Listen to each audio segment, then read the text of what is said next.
The Kremlin said on Tuesday it saw no significant reason for optimism after the highly anticipated Russia-US talks over Ukraine and other security issues.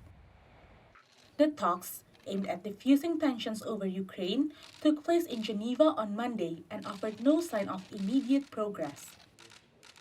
Moscow went in insisting on guarantees to halt NATO's eastward expansion and even rolled back the military alliance's deployments in Eastern Europe, demands that Washington had earlier firmly rejected as a non-starter. Существенного повода для оптимизма мы не видим. Позитивная оценка была дана Рябковым о том, как состоялись эти переговоры. То есть открытые, субстантивные и прямые.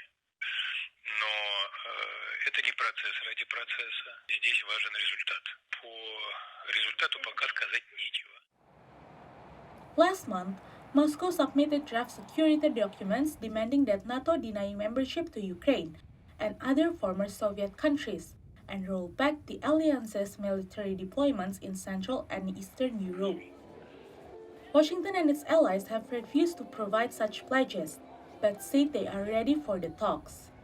The demands, contained in a proposed Russia-US security treaty and a security agreement between Moscow and NATO, were drafted amid soaring tensions over a Russian troop buildup near Ukraine that has stoked fears of a possible invasion. Russia has denied its plan to attack its neighbor, but pressed for legal guarantees that would rule out NATO expansion and weapons deployment there. There is no reason for Russia to attack Ukraine. And logically and logistically, this is the very wrong time of the year. This is the very wrong, geographical specifics of Russian, military forces going into that direction. And there are no geopolitical strategic goals that Russia can achieve, by taking the territory of Ukraine.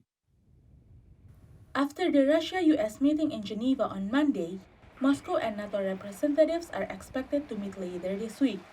Russia is also meeting the Organization for Security and Cooperation in Europe, which includes the United States.